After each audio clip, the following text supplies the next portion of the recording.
Okay.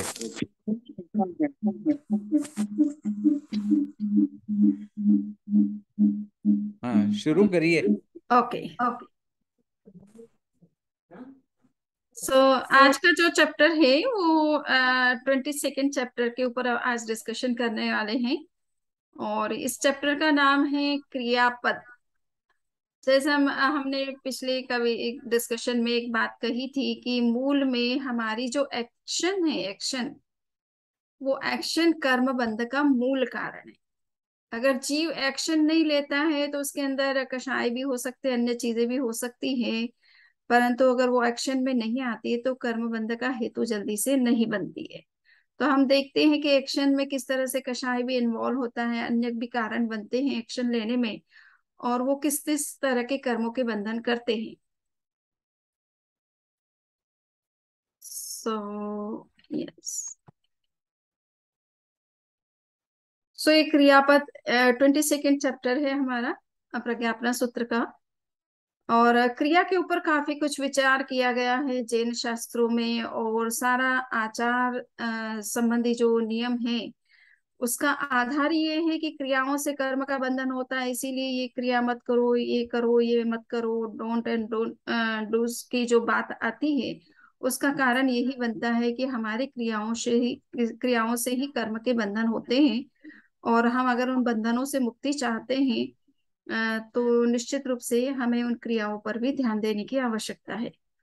सो क्रिया को ये मैंने प्लस कर दिया, एक्चुअल में प्लस नहीं, इक्वल का है।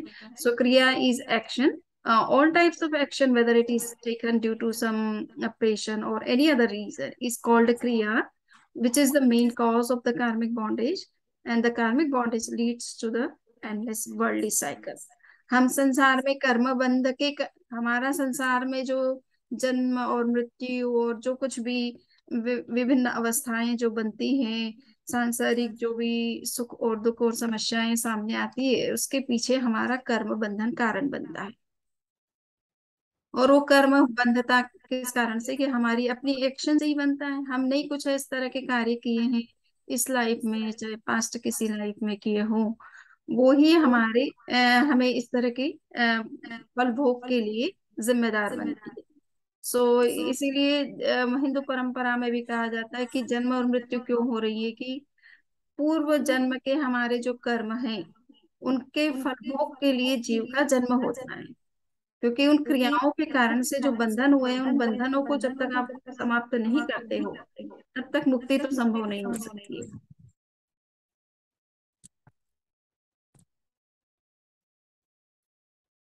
तो ये इन कर्म बंधनों से मुक्ति होना भी आवश्यक है। परंतु पहले हम ये समझ ले कि हमारी कौन कौन सी एक्शन से कर्मों के बंधन होते हैं। तो शास्त्र में कई तरह से इन क्रियाओं का विवेचन किया गया। कहीं 53 प्रकार की 43 टाइप्स ऑफ क्रिया मानी जाती है, कहीं और कम या अधिक नंबर माना जाता है।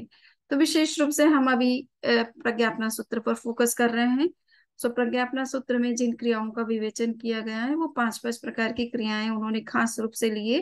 तो तीन तरह के सेट से हैं, तीन तरह की पांच पांच प्रकार की क्रियाओं का विवेचन किया गया है, जिससे जनरली आम व्यक्ति जो है वो परिचित होता है।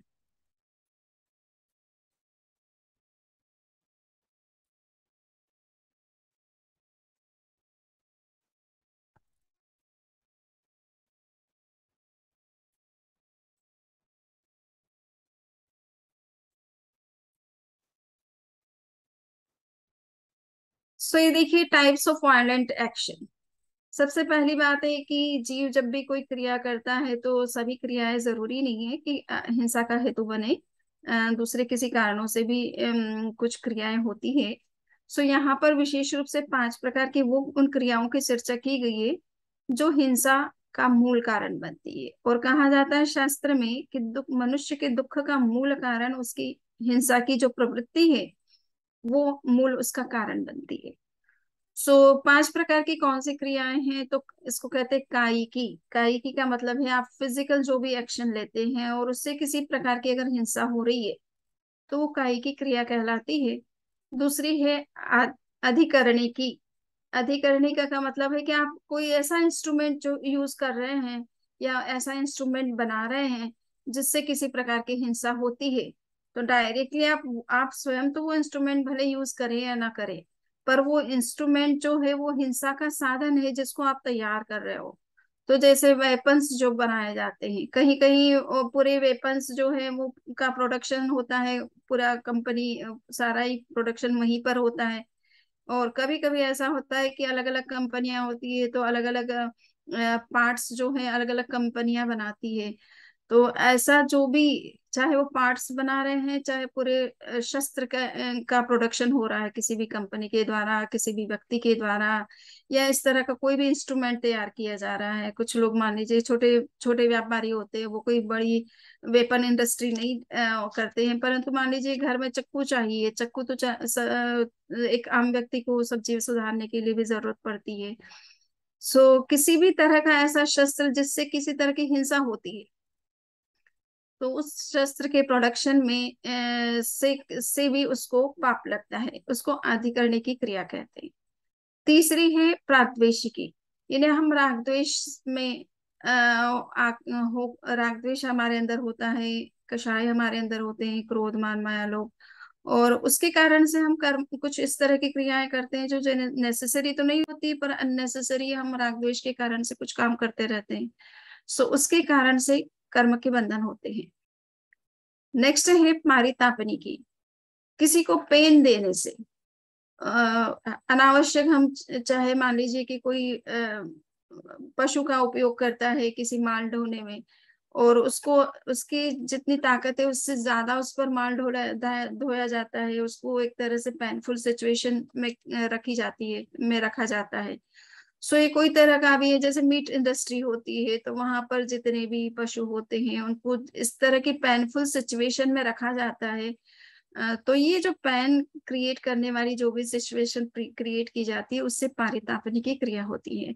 उससे किसी को पीड़ा हो रही, किसी को दर्द हो रहा, किसी को कष्ट हो रहा है, सो वो क्रिया आप चाहे कितनी अच्छे उद्देश्य से या आपकी जरूरत के हिसाब से कर रहे हो, बट सामने वाले को अगर पेनफुल सिचुएशन में आप रख रहे हो, किसी कंडीशन में, इस तरह की कंडीशन में रख रहे हो जिससे उसे पेन होता है, तो वो पेन स्वयं को भी मनुष्य दे सकता है। कभी कभी आवेश में आकर, क्रोध में आकर के मनुष्य अपने ही शरीर पर जो है वो इस तरह का कर लेता है, अपने आप को टॉर्चर करता है।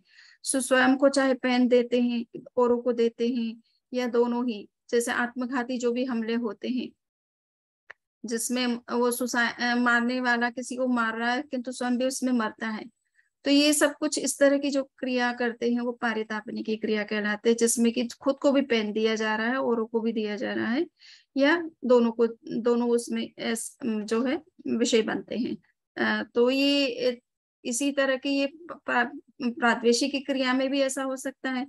मनुष्य स्वयं के ऊपर कभी कभी क्रोधित हो जाता है, स्वयं के अंदर ही, मतलब उसके अंदर वो जो है इस तरह के भाव पैदा होते हैं, अपने प्रति ही होते हैं, औरों के प्रति भी हो सकते हैं, और दोनों के लिए हो सकते हैं। तो ये जो इस तरह की क्रिया है, इसी तरह से लास्ट है कि प्राणातिपात क्रिया। सो प्राणातिपात क्रिया में इसमें भी जो है प्राणातिपात होना चाहिए। सो ये जो क्रिया है इससे भी जो कर्म के बंधन होते हैं कि कोई व्यक्ति खुद कभी कभी स्वयं सुसाइड कर लेता है, और कभी औरों को का मर्डर कर देता है, और कभी दोनों के पर्पज से, यानी स्वयं को मार कर दूसरों को मारने के लिए स्वयं भी मरता है। सो ये कंडीशन जो होती है प्राणातिपात का क्रिया का होती है, और इससे भी कर्म के बंधन तो होते ही होते हैं, और वो तो निश्चित रूप से होते हैं। दूसरे तरह की 5 प्रकार की क्रियाओं की चर्चा आती है, उसमें है आरंभिकी। तो आरंभिकी जैसे ये 5 प्रकार की क्रियाएं जिससे कि किसी न किसी प्रकार की हिंसा होती है, डायरेक्ट रूप में या इनडायरेक्ट रूप में। कोई प्रोडक्शन कर रहा है वेपन्स का, वो खुद तो शस्त्र नहीं चला रहा है किंतु एक बिजनेस है उसका और इसलिए कर रहा है, बट वो शस्त्र किसी के मारने के काम में आ रहे हैं। सो उसको भी हिंसा लग रही है इनडायरेक्ट रूप में लग रही है। और जो इस तरह का काम कर रहा है, चाहे वो टेररिस्ट हो, चाहे कोई सैनिक हो, चाहे कोई आम व्यक्ति हो, अपनी रक्षा के लिए शस्त्र का प्रयोग कर रहा है, सो हिंसा उसके द्वारा डायरेक्ट हो रही है। सो आरंभिकी का मतलब है कि कोई तरह की हिंसा की जो भी प्रवृत्तियां मनुष्य करता है, किसी भी प्रकार की हिंसा हो रही है, चाहे वो बिजनेस के कारण से हो रही है, चाहे उसका अपने निजी आवश्यकता के कारण से हो रही है, चाहे किसी द्वेषवश किसी और को मर्डर करने में हो रही है, कोई भी रीजन हो सकता है उसका। सो वो जो वायलेंट जितनी भी प्रकार की एक्टिविटीज मनुष्य करता है वो सब आरंभिकी क्रिया कहलाती है, एक शब्द में। दूसरा है पारिग्रही की। मनुष्य परिग्रह रखता है, पदार्थ रखता है, तो वो पदार्थ उसके क्योंकि उसके ठीक है, एक तो एक निजी आवश्यकता है कि हाँ मकान के बिना मनुष्य नहीं रह सकता, वस्त्र उस पहनना भी आवश्यक है, भोजन करना भी आवश्यक है, और अन्य चीजें भी उसकी जरूरत के हिसाब से रखता है, किंतु कोई अटैचमेंट विशेष नहीं है। जरूरत के हिसाब से चीजों का उपयोग करना भी होता है, रखना भी होता है, साधु भी रखता है, काम व्यक्ति भी रख सकता है। सो परंतु अगर उसके प्रति अटैचमेंट है और इसलिए परिग्रह इकट्ठा करता है, या ये दिखाने के लिए कि मेरे पास इतना धन है, इतना वैभव है, तो उसका प्रदर्शन तो होना ही चाहिए ना, कि बढ़िया एक मकान नहीं 10 मकान खरीदे। सो अगर वो अनावश्यक परिग्रह बढ़ा रहा है और अटैचमेंट के कारण से, ईगो के कारण से, कोई भी रीत, सो इसलिए वो उसको पारिग्रह की, जो भी पदार्थ संबंधी आप पदार्थ खरीदते हैं, तो पदार्थ खरीदते हैं और उसका संग्रह करते हैं, तो उससे जो कर्म के बंधन होते हैं उनके प्रति आसक्ति होने से, अटैचमेंट होने से, वो पारिग्रही क्रिया कहलाती है। माया प्रत्यय क्रिया। माया प्रत्यय क्रिया का मतलब है कि किसी भी प्रकार का माया, यहाँ पर केवल माया के लिए इंडिकेशन नहीं है, बल्कि सभी प्रकार के कषाय, क्रोध हो, मान हो, माया हो, लोभ हो, कोई तरह का पेशन आपके अंदर है, सो उस पेशन से जो भी आप एक्शन लेते हो वो सब कर्म बंध का हेतु बनती है। अप्रत्याख्यान क्रिया, ये हमारे नाटा जी को थोड़ा स्पेशली समझाने के लिए मैं बोल रही हूँ कि त्याग नहीं करने से भी क्रिया होती है। ये नॉन रेस्ट्रेंट, इसको कहते हैं action due to non restraint. आपने अगर कोई त्याग नहीं किया है और संयम नियम नहीं लिया, व्रत नहीं लिया है, तो उससे अप्रत्याख्यान क्रिया लगती है कि वो चीज आपके लिए ओपन है। हो सकता है आप बहुत ही अपने ऊपर कंट्रोल रखते हैं और किसी भी कंडीशन में वो काम नहीं करने वाले हैं, सो कोई बात नहीं, उससे कोई आपको हानि नहीं होनी है। बट फिर भी ये कहा जाता है कि नॉन रेस्ट्रेंट हैं आप अभी, आपने व्रत नहीं लिया, नियम नहीं लिया, स्वीकार नहीं किया, सो अगर वो करते हैं तो अच्छा रहता है कि इससे कम से कम नॉन रेस्ट्रेंट, ये फिक्स हो जाता है कि ये क्रिया आपके द्वारा बिल्कुल ही नहीं होगी किसी भी कंडीशन में। सो अप्रत्याख्यान क्रिया भी होती है। इसी तरह से मिथ्या दर्शन प्रत्यय। मिथ्या दर्शन प्रत्यय का मतलब है कि रॉन्ग बिलीफ्स, तो रियलिटी भले हमारे रॉन्ग बिलीफ ही हमारी रियलिटी तो होती ही है, परंतु वो रॉन्ग रियल, वो हमारी रियलिटी भी जो है उसको रॉन्ग कहना चाहिए कि वो हमारी रियलिटी है बट वो रियल नहीं है, वो सही अर्थ में नहीं है। तो मिथ्या दर्शन है ना, हमारे जितने भी रॉन्ग बिलीफ्स होते हैं, मान्यताएं होती है, जो सत्य से जिसका एक्चुअल में संबंध नहीं होता है, किंतु आपका विश्वास होता है इस तरह का कि नहीं ये ऐसा होता है, सो वो विश्वास आपका हो सकता है और वो विश्वास काम भी करता है, परंतु जरूरी नहीं कि सत्य आपके विश्वास के अनुरूप हो। तो जब तक आप उसको सही अर्थ में देख ना पाए, जान ना पाए डायरेक्टली, तब तक वो आपका विश्वास भले है और वो उसका भले आपको लग रहा है कि बहुत ही पॉजिटिव रिजल्ट है उसकी, so it may be, but फिर भी वो सत्य से जरूरी नहीं उसका ताल्लुक हो।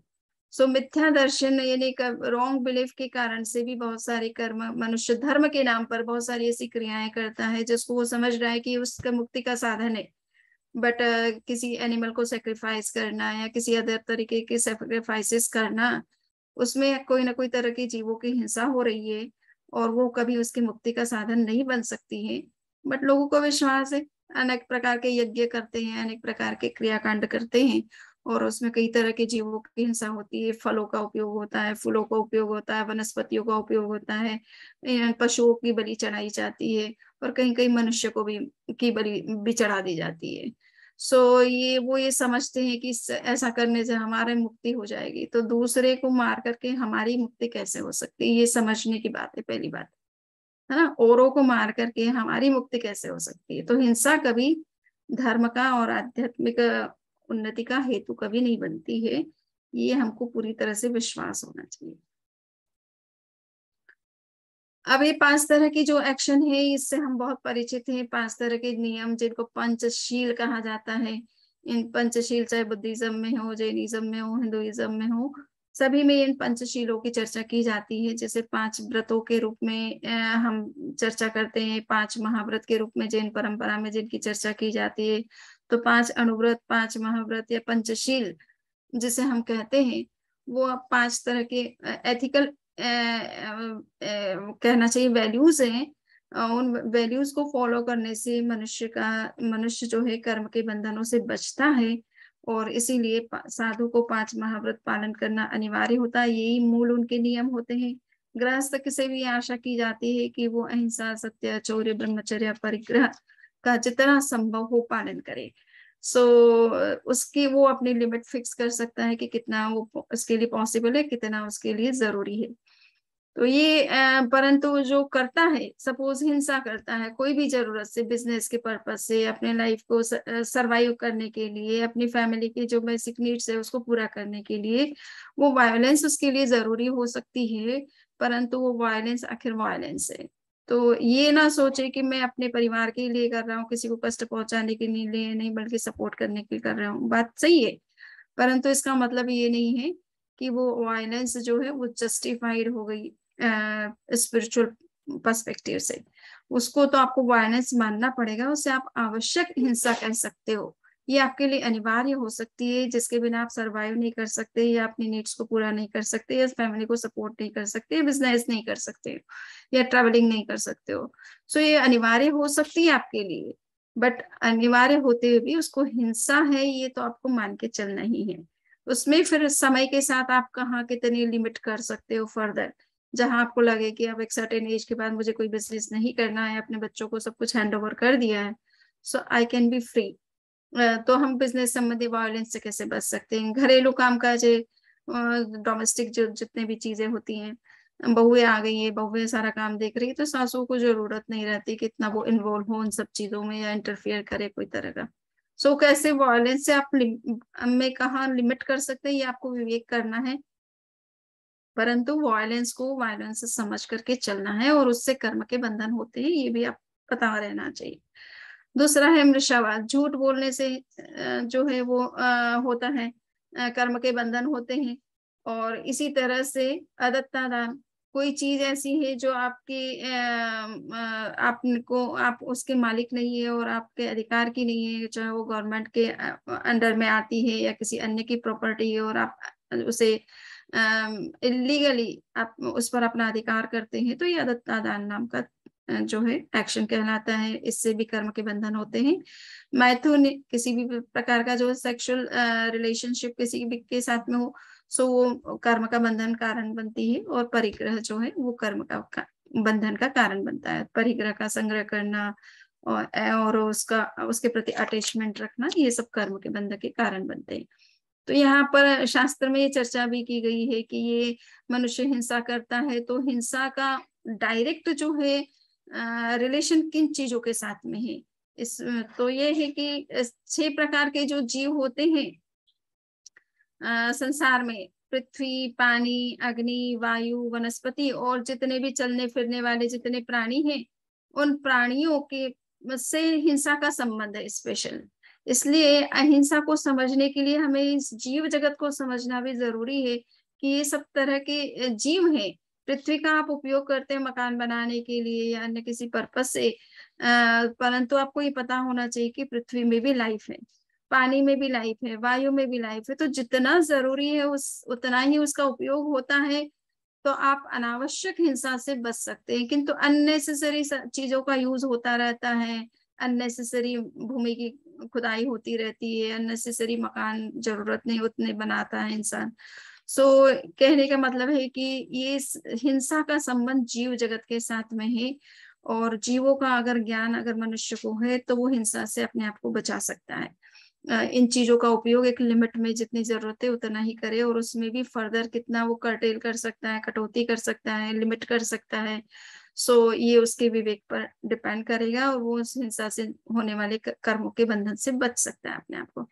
इसी तरह से झूठ बोलने का संबंध किस चीज के साथ है कि संसार में जितनी भी चीजें हैं, आप सत्य की अभी बात हम पर कर रहे थे कि ट्रुथ को जानना हर किसी के बस की बात नहीं होती, पर हाँ ये भी नहीं है कि हर मनुष्य को, किसी को ट्रुथ का ज्ञान नहीं होता है।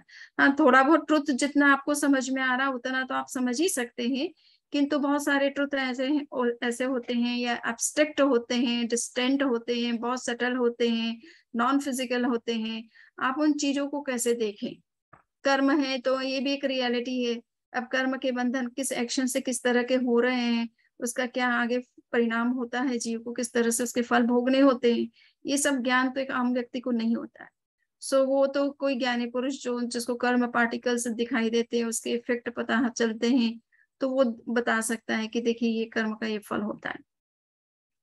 सो आप असत्य किसी भी विषय में बोल सकता है। कर्म की फिलॉसफी को कोई नहीं जानता है तो वो कह सकता है कर्म कुछ नहीं है, ये फालतू बातें, बकवास है, फिर मनुष्य जी नहीं पाएगा कर्म के बारे में ही सोचेगा तो। कुछ लोग मतलब किसी भी तरह के सत्य को आप डिनाई कर सकते हो, तो ये एक प्रकार का असत्य हो जाता है, जिसका आपको ज्ञान नहीं है। तो या तो आप ये कहें कि भाई मेरी अपनी लिमिट है, मैं इतना ही जानता हूँ, इतना ही समझता हूँ। तो जैसे साइंटिस्ट लोगों का यही होता है कि वो उतना ही क्लेम करते हैं जितना वो जान पाए हैं, या जिस मेथड से वो जो कुछ जान पाए। वो आत्मा नहीं है इसको डिनाई नहीं करेंगे, क्योंकि वो उनका सब्जेक्ट मैटर नहीं है, या अभी तक उस दिशा में उन्होंने कुछ शोध नहीं किया है, तो उस विषय में मौन रखेंगे। पर ये नहीं कि वो डिनाई करेंगे इजीली।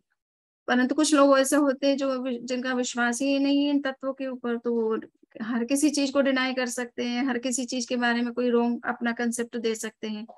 तो झूठ का बोलने का कोई भी विषय हो सकता है। इसी तरह से अदत्तादान, अदत्तादान का मतलब है कि वो चीजें अदत्तादान का विषय बनती है जिनको आप ले सकते हो, जिन पर आप अपना अधिकार जमा सकते हो। तो ऐसी चीजें जो हैं आप अदत्तादान का विषय बनती हैं। मैथुन का विषय हर कोई पदार्थ जिसमें कोई तरह का अट्रैक्शन है आपके मन में उन चीजों के प्रति, तो वो हर पदार्थ आपके जो है इस तरह की अटैचमेंट का विषय बन सकता है, और स्त्री तो स्पेशल बनती है। और नेक्स्ट है ये जो है परिग्रह। परिग्रह जो है कि हर तरह के पदार्थ का आप परिग्रह कर सकते हो, जिनको आप पजेस करना चाहते हो, जिनको ले सकते हो, कलेक्ट कर सकते हो कहीं से। अब प्रश्न आता है कि ये सब तरह की क्रियाएं जो हम देख रहे हैं, 53 प्रकार की क्रियाएं मानी जाती है, उससे भी ज्यादा क्रियाओं का विवेचन मिलता है। विस्तार में हम जाए तो बहुत प्रकार की क्रियाएं हो जाएंगी।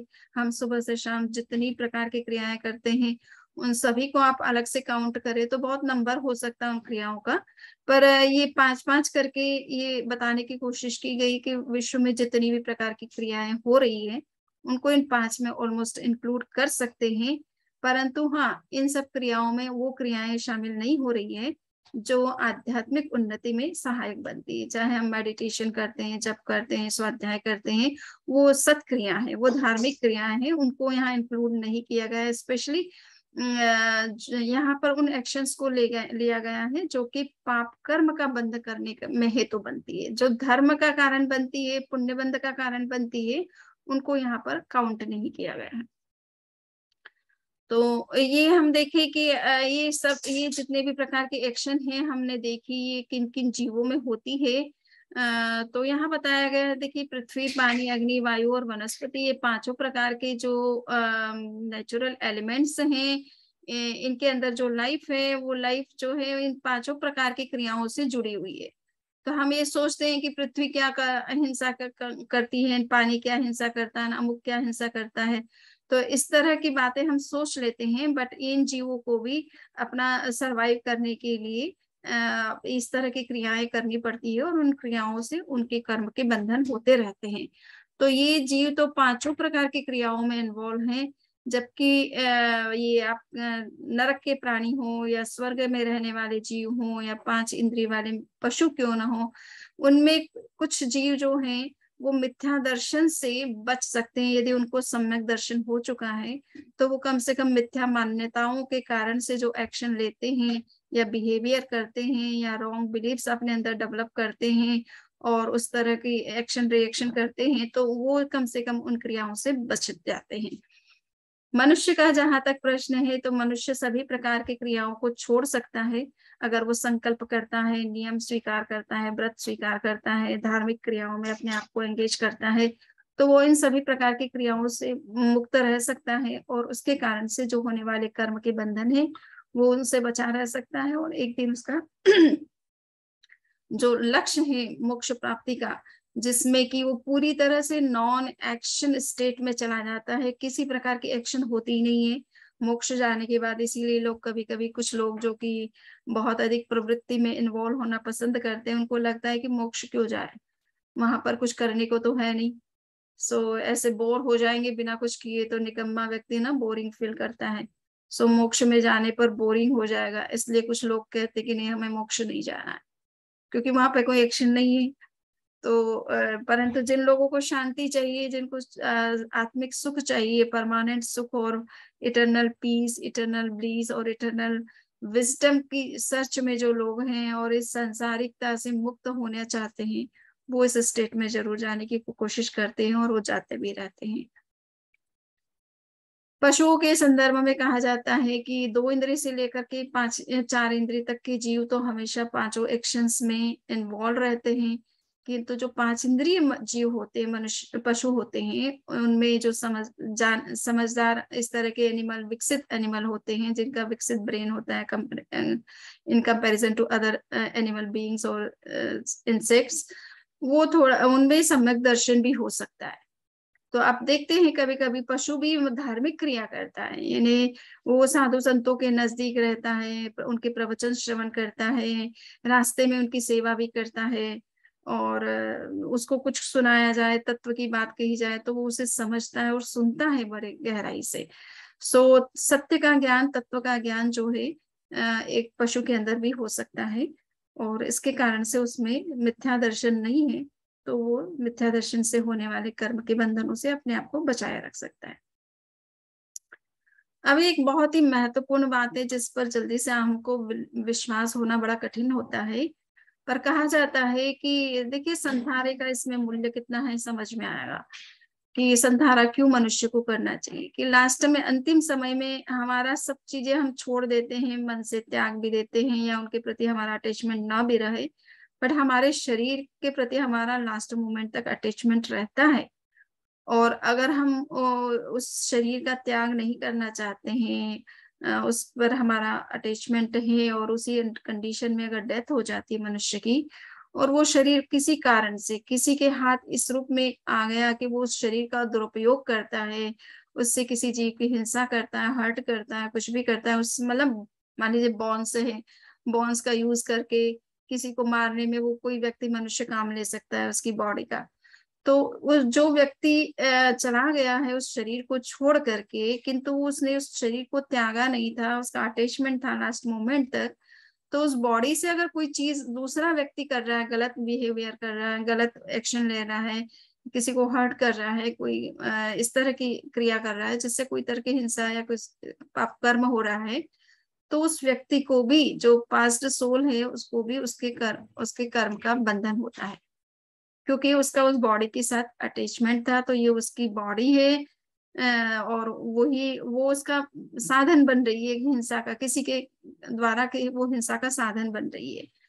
तो ये एक प्रकार से उसके अंदर जो पारिग्रही की जैसे क्रिया कहते हैं ना, कि हमारा अटैचमेंट अगर किसी चीज के प्रति रह गया है, पास्ट लाइफ की बॉडी से हो, चाहे कभी कभी मैं सोचती हूँ कि प्रॉपर्टी भी जो हम क्रिएट करते हैं उसमें हम पर्टिकुलर अपना नाम देते हैं, तो वो प्रॉपर्टी का जो जो यूज हो रहा है, उसमें जो कुछ भी हो रहा है, उसमें जो कुछ हिंसा हो रही है, कोई भी कर्म के बंधन हो रहे हैं उसमें, तो सामने वाला व्यक्ति उससे अगर अटैच्ड है तो उसको उसका पाप कर्म लगता है। तो ये इसलिए कहा जाता है कि लास्ट मोमेंट पे सब चीजें गिव अप कर दीजिए, डिटेच्ड हो जाए पूरी तरह से, और उनका सबका त्याग कर दीजिए, ताकि आप नेक्स्ट लाइफ में जाएं तो उनके कारण से आपको कोई तरह का प्रॉब्लम ना हो, नए कर्मों के बंधन अननेसेसरी ना हो, क्योंकि वो चीजें जब गिव अप कर दी, मतलब हम जब चले जाते हैं, तो ऐसे ही वो चीजें हमसे कोई संबंध रखती नहीं है, वो अपने तरीके से चलती है, कौन व्यक्ति उसका क्या यूज करता है, कौन उसको, हम बच्चों के नाम से भले बच्चों को भले दे जाते हैं, पर बच्चे भी उसका कितना यूज करते हैं, उसे सेल कर देते हैं, कुछ भी करते हैं।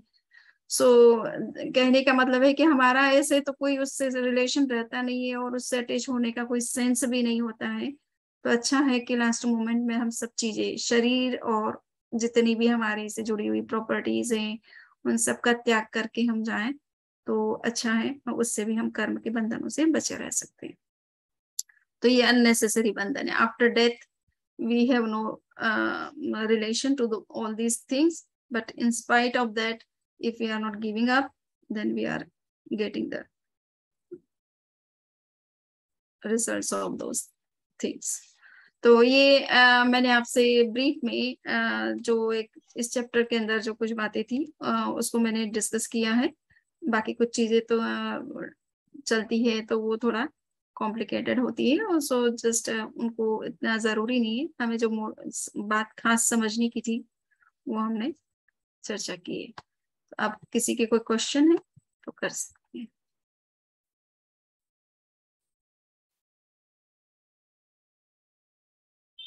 आप में से किसी के भी कोई क्वेश्चन है तो हैंड रेज कर सकते हो।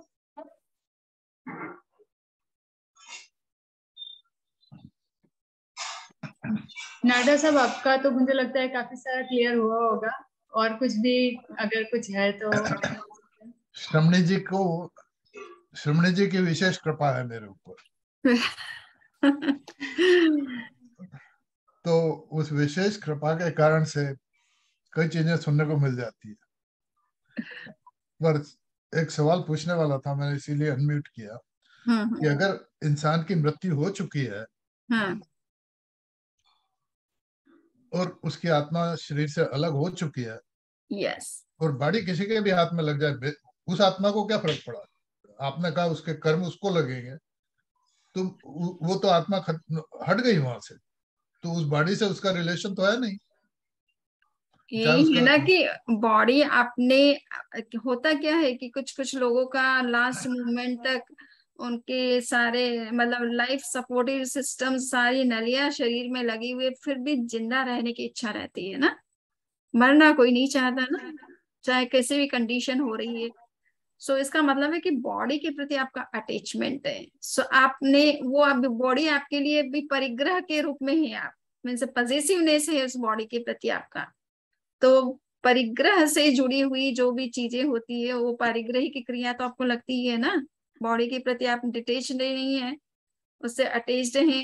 लास्ट मोमेंट तक आप उसको किसी तरह से बॉडी को सर्वाइव करने के लिए जो भी तरीका आप काम लेते हैं वो लेते रहते हैं, और जल्दी से कोई गिव अप नहीं करता है लास्ट मोमेंट में संधारे के लिए। मतलब कुछ मोमेंट में डेथ होने वाली है व्यक्ति की, फिर भी उनसे कहें कि तुम्हारी इच्छा है क्या कुछ त्याग करने की, संधारा करने की, तो नहीं, लोगों की इच्छा नहीं होती है ना। संधारा कोई 100 में 1000 में एक सोचता है, बाकी तो सब इसी तरह से जाते हैं।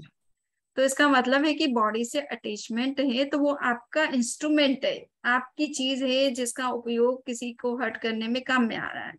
सो आपका वो साधन है ना, सो इसलिए आपको पाप लगता है। वेट, आत्मा नलियां लगी हुई है, इसका इसका मतलब है कि शरीर और आत्मा अलग अलग नहीं हुए। तब तक तो ठीक है। यस, जब आत्मा अलग हो गई और वो नलियां फेंक दी गई, तो वो बॉडी किसी के भी हाथ में लगे, उसको कुछ भी करे, उस आत्मा को क्या फर्क पड़ा?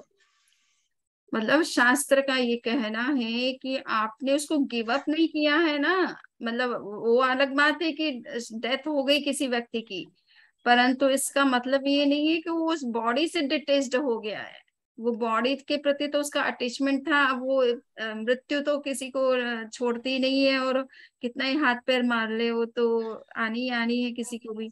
सो उस स्थिति में उसका अटैचमेंट छूटा कि नहीं, अगर नहीं छूटा है तो फिर वो अटैच्ड है ना उस बॉडी से, चाहे वो उसने गिव अप कर दिया या डेथ के कारण सेपरेशन हो गया, बट फिर भी उसका उस चीज के साथ तो रिलेशन रह गया ना, क्योंकि उसने उसको गिव अप नहीं किया, आपकी प्रॉपर्टी है वो अब,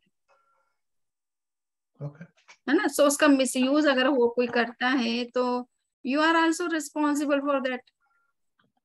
है ना। आपने गिव अप कर दिया तो कोई बात नहीं है। ये होता है ना कि डोनेशन देते हैं कुछ लोग राइट। और अपना नाम लगवाते हैं, तो वो कहते हैं कि भाई डोनेशन आपने दिया ना, तो इस अगर आप नाम उसमें अटैच करते हो साथ में, तो वो जो चीज मनी का उपयोग मकान बनाने में किया, अगर मकान में जो बनाने में जो हिंसा हुई, तो आपने उस नाम के बदले अगर मनी को दिया है, तो आपको भी उस हिंसा का पाप लगेगा कि आप तो नहीं बना रहे हो, बट आपने के मनी के सपोर्ट से बन रहा है ना वो चीज। तो आप इसलिए दान देते समय अपना नाम भी मत लगवाइए। कहिए कि भाई मैंने अपना विसर्जन किया, त्याग किया, मुझे इतना मनी अपने पास इतनी रखनी है, और बाकी जो मुझे एक्स्ट्रा सरप्लस है उसको मुझे डोनेट करना है। So if you are not putting your name, और नहीं आप ऐसा कुछ चाहते हैं कि नाम से मुझे दान नहीं करना है, सो गुप्त दान यानी विसर्जन करना, जस्ट त्याग करना, अपने को जितना जरूरत नहीं है उतना रखना, बाकी नहीं। सो उससे आपको धर्म होता है, क्योंकि फिर आप उससे अटैच्ड नहीं है, आप जुड़े हुए नहीं है किसी तरह से, आपका उसमें इन्वॉल्वमेंट नहीं है, you have given up completely. Shilpa को प्रश्न है। हाँ, शिल्पा जी का तो प्रश्न है। नाटा जी, आप कन्विंस, अभी भी मुझे लगता है कि उनका कुछ तो दिमाग में चल रहा है, तो कोई बात नहीं, वो पूछ लेंगे बाद में। ठीक शिल्पा जी है, बोले। हाँ ठीक है शिल्पा जी, आप अपना प्रश्न पूछिए। हाँ हाँ, वंदामी नमस्ते समड़ी जी, आज का हम्म। बहुत अच्छा आपने डिटेल में समझाया। तो एक क्वेश्चन आया है, क्योंकि यहाँ पे ऐसे बोल रहे हैं कि ऐसे बग आए हैं हम्म। कि बग ऐसे बटरफ्लाई जैसे दिखते हैं, बट हम्म। वो बग है ने, वो बोलते हैं कि सारे लाइक ग्रास और ट्री और सबको वो प्रॉब्लम करते हैं, कि उसकी वजह से वो सारे ड्राई हो जाते हैं। ऐसा ये स्टेट गवर्नमेंट ने भी ऐसा बोला है, और तो वो लोगों ने तो ऐसा इंस्ट्रक्शन दिया कि ऐसे बग को देखो तो मार देने का, क्योंकि अगर वो जिंदा रहते हैं तो और सब ज्यादा होंगे और ज्यादा फैलाएंगे। तो ऐसी सिचुएशन में हमको क्या करना चाहिए वंदा में? क्योंकि मारते हैं तो आई नो हमको तो जरूर से पाप लगता है, राइट? बट ये गवर्नमेंट ऐसा बोलते हैं कि अगर नहीं मारते और ज्यादा वो होंगे तो ज्यादा ज्यादा वो जो ट्रीज और ग्रास और वो सब है ना, वो उन सबको खत्म कर देगा, तो पूरा ड्राई कर देगा, ऐसा बोलते हैं वो लोग। देखिए, इसीलिए क्या है, गृहस्थ जीवन जो है ना, वो अनिवार्य हिंसा से बचना उसके लिए बड़ा कठिन है। ठीक है ना। सो बने वहां हद तक ही इतना ही है। जैन धर्म में ये कहा जाता है कि अपने आसपास घरों में एक तो शुद्धिकरण रखो, कहने का मतलब सफाई करते रहो कि कोई तरह के इस तरह के मॉस्किटोज या जीव उत्पन्न ना हो, पहली बात। इसलिए भोजन करने के बाद भोजन की थाली भी जो है तुरंत क्लीन करो, उसको रखो मत। सो अपनी ओर से पहले तो जागरूकता इस बात की बढ़ाओ कि हमारे द्वारा ऐसा कोई चीज हो नहीं, कोई इन जीवों की उत्पत्ति हो। अब कुछ बातें हैं कि नेचर में, वो आपके हाथ की बात नहीं कि वो जीव कहाँ से कहीं से आ गए, अब उसमें आप कोई कारण नहीं बने। बट अब ये है कि उसका प्रिकॉशन कहाँ किस रूप में ले सकते हो, बिना हिंसा के कैसे काम हो सकता है, इसका आपको उपाय सोचना होगा, है ना। तरीका सोचना होगा कि क्या है।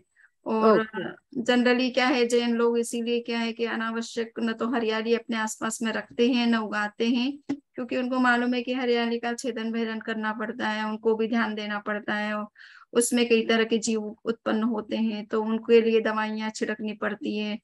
तो ये सब चीजें हिंसा, अनावश्यक हिंसा क्यों की जाए। तो लोग जनरली जो है न तो हरियाली काटते हैं आसपास की, न खुद लगाते हैं बने वहां तक। तो थोड़ा जैन का अपना ये विवेक है।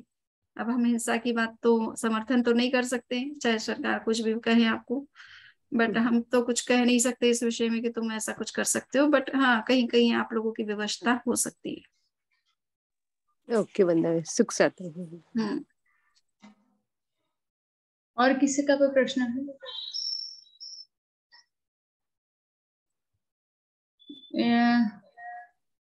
तो मेरे ख्याल से साहब, आपको कुछ पूछना है, कुछ बताना है या कुछ कहना है? आज का सेशन तो बहुत उपयोगी है। ये जीवन में प्रैक्टिकल जो एस्पेक्ट्स हैं उस पे ये सभी का प्रयोग किया जा सकता है। मतलब it is not anything abstract, it is something to be practised. तो हम समनी जी के बहुत बहुत आभारी हैं कि उन्होंने ये सब हिंसा और कितने प्रकार की क्रियाएं होती हैं ये सब के बारे में बताया। तो मतलब ये लेक्चर मेरे को बहुत डिफरेंट लगा, जो प्रैक्टिकल एप्लीकेशन में हम इसका प्रयोग कर सकते हैं। तो इसके लिए बहुत बहुत आभार आपका। और प्रश्न तो कुछ नहीं, इसका थोड़ा अध्ययन करना पड़ेगा। समझ जी, मेरा एक प्रश्न। तो वंदा, हाँ बोलिए। क्या मैं पूछ सकती हूँ? हाँ पूछो, आपको क्यों नहीं छूट है, आपको सारी छूट है। नहीं, थोड़ा डिफरेंट है इसलिए पूछ रही थी। तो जैसे कोहिनूर के लिए अगर वॉर छिड़क गया, मान लो, तो कोहिनूर मान लो कि कोई पृथ्वी का ही जीव है और उसकी वजह से कोई वॉर छिड़क गया, तो क्या कोहिनूर की जो आत्मा है वो उसकी निमित्त बनी तो उसको भी कर्मबंध होगा? क्या छिड़क गया, मैं समझी नहीं। कोहिनूर जो एक बड़ा सा डायमंड, मतलब एक अलग सा ज्वेल स्टोन है, जिसको मान लो कि एक्चुअली हिस्ट्री के हिसाब से ऐसा है कि इंडिया से जब अंग्रेज लोग गए तब वो उसको साथ में लेके गए। तो अभी तक तो ऐसा कुछ नहीं हुआ है, पर उसकी वजह से मान लो कि एक वॉर छिड़क गया, कोई ऐसी सिचुएशन आई जिससे वॉर हो गई, तो क्या उसको, मतलब वो कोहिनूर जो पृथ्वी का जीव है, उसको इसकी वजह से प्रॉब्लम होगा, कर्मबंध होगा? देखिए,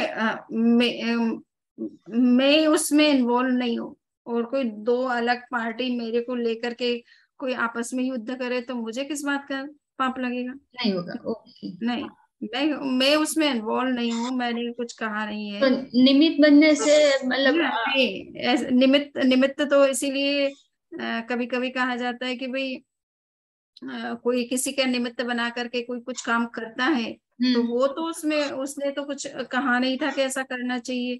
तो वो ना तो डायरेक्टली इन्वॉल्व है, ना उसने कुछ कहा है इनडायरेक्टली किसी तरह से। तो उसका जब इन्वॉल्वमेंट कोई तरह का नहीं है, तो किसी को निमित्त बना करके कोई कुछ भी करे, उससे उसको कोई कर्म का बंधन नहीं होता है। बस वही कि निमित्त, अगर आपका बॉडी निमित्त बन रहा है, आपने वो सिरा दिया, उसके बावजूद भी अगर वो निमित्त बन रहा है तो कर्मबंध नहीं होगा। आपको पहले आपको वो बॉडी का पोजीशन छोड़ देना है। आप पूरी तरह से डिटेच्ड हो चुके हैं और गिव अप कर चुके हैं, तो अब आपकी वो प्रॉपर्टी नहीं है, आपका उसके साथ कोई रिलेशन नहीं है, ठीक है ना? हाँ, तो उससे कुछ नहीं होना है फिर। और ये शिल्पा जी ने जो क्वेश्चन किया, उसमें वो जो बग या वो जो भी इंसेक्ट है, उसको जैसे मॉस्किटो है तो पर्टिकुलर स्मेल से वो दूर रहते हैं, तो उसकी तरह से हर एक इंसेक्ट का कुछ ना कुछ होता है कि जिसको कोई चीज अच्छी लगती है, कोई चीज अच्छी नहीं लगती है। तो ऐसे जो इंसेक्ट्स होते हैं उनके लिए ये चीज की जाती है कि या तो स्मेल या तो कोई मतलब पदार्थ ऐसे रखे जाते हैं कि जिसकी वजह से वो इंसेक्ट्स दूर है। तो पर्टिकुलरली ये इंसेक्ट के लिए क्या है वो शिल्पा जी अगर आप स्टडी करके ढूंढ सकते हो तो वो देख लेना, क्योंकि मॉस्किटोज के लिए तो यहाँ इंडिया में हम लोग काफी सारी ऐसी चीजें करते हैं, जैसे ऑरेंज का ऑयल रख दिया खुला, या कैम्फर रख दिया, या अपना डबरो करके मिंट फैमिली की एक वनस्पति आती है उसको उगा लिया। तो ऐसा करते हैं तो काफी मॉस्किटोज की प्रॉब्लम से बच सकते हो। तो इस तरह से ये भी जो है इंसेक्ट, उसके लिए ऐसा कुछ हो सकता है, तो आप स्टडी करके देख लेना साइंटिफिकली। हाँ, या कोई मतलब कोई साइंटिस्ट या कोई बता सकता है आपको कि ये बग के लिए क्या कर सकते हो, तो एक ट्राई करके देख सकते हो आप। ओके। नहीं, ये अशेषा जी ने बहुत इंपॉर्टेंट पॉइंट बताया है। वो उनको मारना बग्स को वो एक सॉल्यूशन है, पर उसके अलावा भी कई सॉल्यूशन हो सकते हैं जिसमें हिंसा इन्वॉल्व नहीं हो या कम हिंसा हो।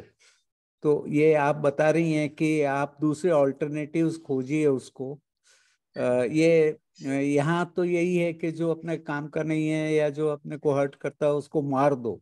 That is the extreme solution which should not be practiced. There are other solutions. तो ये बहुत important point बताया आपने।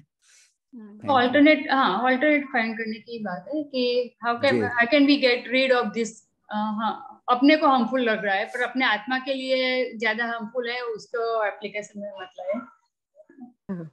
सही है, सही है। आपने वो नया पॉइंट ऑफ व्यू दिया, तो वो देखना पड़ेगा कि ऐसे कुछ ऑल्टरनेट कर सकते हैं। हाँ, अगर आपके पास ऐसा कुछ प्रैक्टिकली कुछ पॉसिबल लगे तो आप उसको मतलब बढ़ावा भी दे सकते हो सोशल मीडिया या कोई किसी तरह से, जिसमें हमारी अगर कोई मदद चाहिए तो भी हम लोग, मतलब मदद तो नहीं कह सकते, हम आपके साथ ही ऐसा कह सकते हैं। Okay okay. ओके, हाँ भंडारी साहब आपका कुछ कहना है? नहीं बस, thank you very much, very nice session.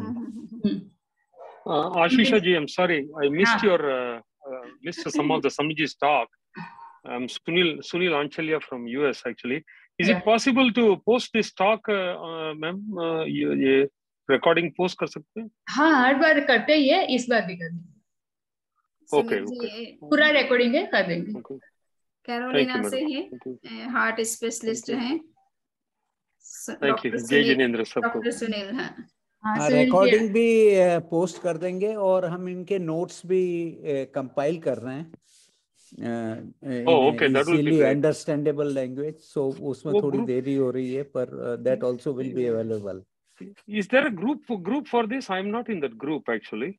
तो आप जुड़िए ना, आप हमारा जैन एकेडमी ऑफ स्कॉलर्स है, उसमें करीब 70 रिनाउंड स्कॉलर्स जुड़े हुए हैं और हम समनी जी की गाइडेंस में कई वर्षों से काम कर रहे हैं और दूसरे संत भी जुड़े हुए हैं। तो हमारा पर्पस है जो भी शास्त्रों में लिखा हुआ है उसको अपनी दृष्टि में अंडरस्टैंडेबल वे में समझने का और उसका उपयोग कैसे किया जाए आज के जीवन शैली में, उसके बारे में हम ज्यादा ध्यान देते हैं।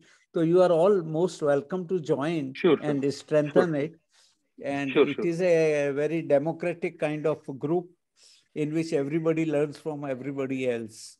तो ऐसा प्लेटफॉर्म बहुत मतलब है नहीं, और इसमें 2-3 ये प्रोग्राम चल रहे हैं। समनी जी का पन्नावना सूत्र, एक गोमट सार भी चल रहा है देव कुमार जी साहब का, और डॉक्टर देव कुमार वहाँ हर मेरे ख्याल से दिल्ली में रहते हैं सर। हाँ सुनील जी, मैंने आपको एक मैसेज किया है जिसमें मैंने मेरा कांटेक्ट नंबर दिया है, तो हाँ तो आप एक मैसेज करोगे जिस तरह से आपको कंफर्टेबल हो, तो मैं बाकी की डिटेल पूरी बाकी की पूरी डिटेल आपको भेज दूंगी। श्योर, थैंक यू समणी जी, और थैंक यू सभी का बहुत बहुत आभार। समणी जी आपका मंगल आशीष चाहिए। कृतज्ञोस्मि समणी जी, सबको जय जिनेंद्र। हाँ, चत्तारि मंगलम अर्हंता मंगलम, सिद्धा मंगलम साहु मंगलम, केवली पुन्नतो धम्मो मंगलम। चत्तारि लघुत्तमा अर्हंता लघुत्तमा, सिद्धा लघुत्तमा साहु लघुत्तमा, केवली पुन्नतो धम्मो लघुत्तमो। चत्तारि शरणं पवच्चामि अर्हन्ते शरणं पवच्चामि, सिद्धे शरणं पवच्चामि, साहु शरणं पवच्चामि, केवली पुन्नतं धम्मं शरणं पवच्चामि। बहुत बहुत आभार। सुनील जी अपना नंबर नोट सुनील जी मैं नोट कर लिया मैडम, मैं नोट कर लिया, आपको व्हाट्सएप करता हूँ मैडम। Thank you. सभी को जय जिनेंद्र।